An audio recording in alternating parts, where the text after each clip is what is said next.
Hi, I'm Patte Loper. I am artist in residence here at the Juliet Art Museum at the Clay Center for the Arts and Sciences.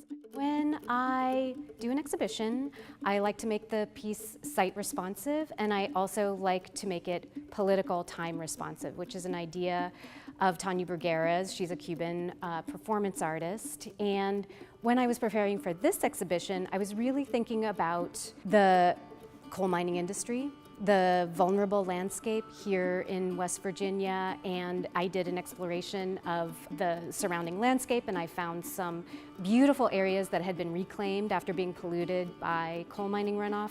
I also found some areas that had been flooded out because of unusual weather patterns, and so I was thinking about all of that when I created this exhibition.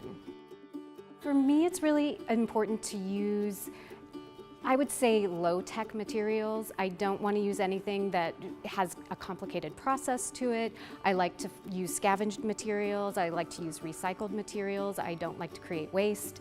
Everything I use, even pieces will go on and be reused in other exhibitions and reconfigured into new forms. So it's usually what's around, which tends to be cardboard, duct tape, whatever is at hand is something that gets made into work. And I don't think of myself as performing. I'm not really a performer, but the paint kind of moving through pieces, I make channels and conduits for paint to move through. And for this piece, it's particularly important because the kind of concept of the piece is that it's either an alien landscape or perhaps Earth of the future. And this advanced civilization has discovered hydraulic energy. They are using solar energy, so they're using renewables in order to kind of fuel their society. So the hydraulic energy part of it, which I know is something that West Virginia uses a lot of and has a lot of potential for hydraulic energy. So I was really interested in creating a model of a water table. So water is kind of flowing through what would be this hypothetical landscape in this, alien world. And so the paint being poured really activates the piece. And then the performance is actually the movement of the paint through the piece.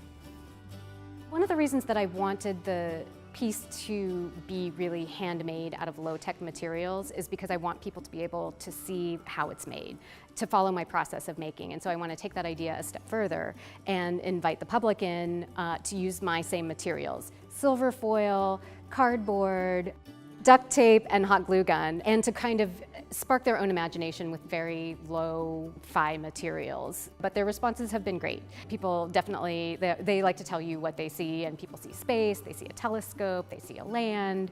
So then the different associations that the students are bringing to the pieces and the questions they ask are really fantastic. My time here at the Juliet Art Museum has been completely fantastic. First of all, the surrounding area is so rich in material for ideas.